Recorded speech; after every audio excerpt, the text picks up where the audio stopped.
Selamat pagi saudara-saudara yang terkasih di dalam nama Yesus Kristus. Sebelum kita mendengarkan renungan, mari kita berdoa. Ya Tuhan Allah Bapa kami, berikanlah kepada kami Roh Kudus, Roh kebenaran, sehingga kami boleh hidup di dalam kebenaran firman-Mu. Amin. Firman Tuhan untuk kita pada pagi hari ini diambil dari Esra 9, ayat 9. Demikian firman Tuhan.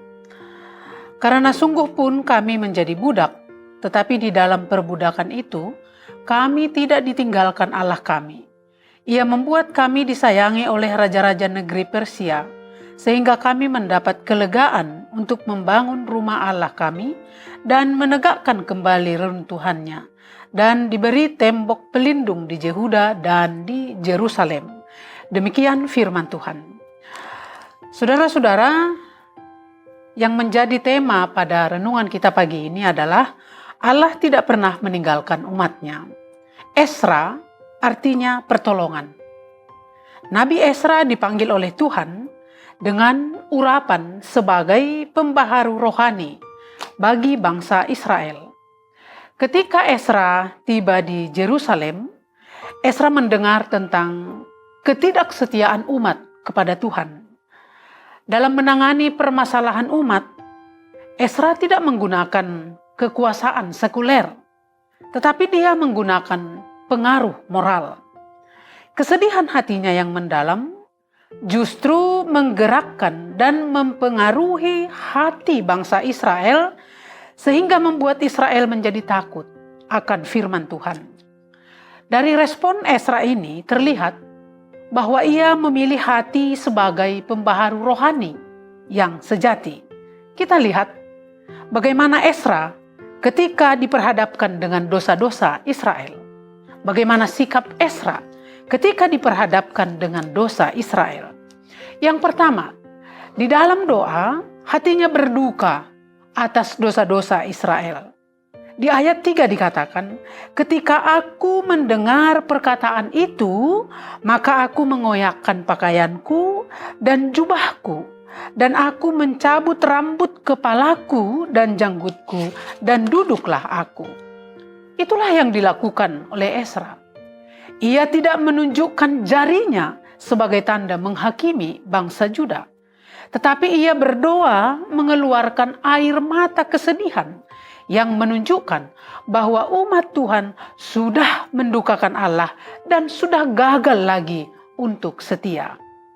Sikap yang demikianlah yang seharusnya dimiliki kita orang Kristen bila melihat saudara seiman kita berbuat dosa. Jadi tanggung jawab kita bersama untuk saling mengingatkan dan menjaga kekudusan sebagai umat Tuhan. Yang kedua, sikap dari Esra adalah membawa syafaat kepada Tuhan. Dalam duka citanya, Esra tidak larut dalam kesedihan, tetapi ia merendahkan diri di hadapan Tuhan, menangisi dosa-dosa, dan mohon belas kasihan Tuhan, minta pengampunan Tuhan, dan merindukan terjadinya pembaharuan atau pemulihan rohani di tengah-tengah bangsa Israel. Yang ketiga, akhirnya, keyakinan Nabi Esra itu ditanamkan kepada bangsa Yehuda adalah bahwa Tuhan tidak pernah meninggalkan mereka. Tuhan tidak pernah meninggalkan kita. Itulah kasih setia Tuhan yang tidak berkesudahan. Tuhan menunggu kapan kita kembali kepadanya. Proses pertobatan adalah kesempatan yang terbaik untuk merasakan kasih setia Tuhan. Mari kita rasakan bahwa kasih setia Tuhan mengalir di dalam kehidupan kita dan membuat hidup kita menjadi hidup berkemenangan, sehingga kita berkata, Tuhan tidak pernah meninggalkan kita. Amin. Kita berdoa. Kembali kami mengucap syukur buat firman Tuhan yang mengingatkan kami bahwa Engkau Bapa tidak pernah meninggalkan kami. Yakinkan kami akan kesetiaan-Mu di dalam perjalanan hidup kami. Amin.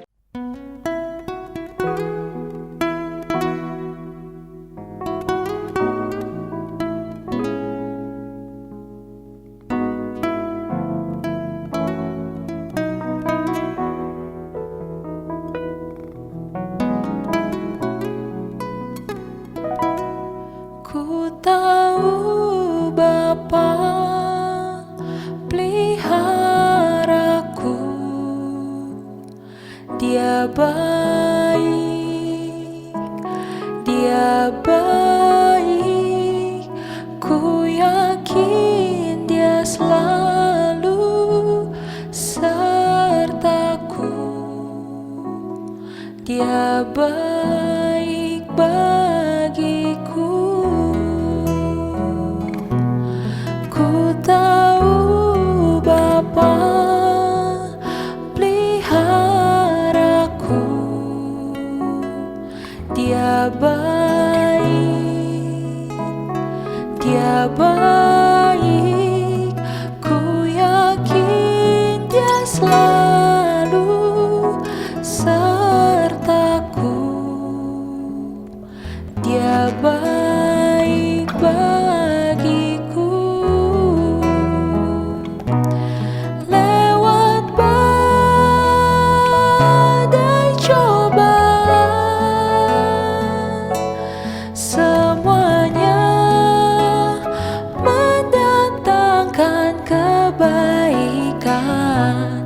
Ku tahu Bapa peliharaku. Dia baik bagiku. Lewat badai cobaan, semuanya mendatangkan kebaikan. Ku tahu Bapa peliharaku. Dia baik.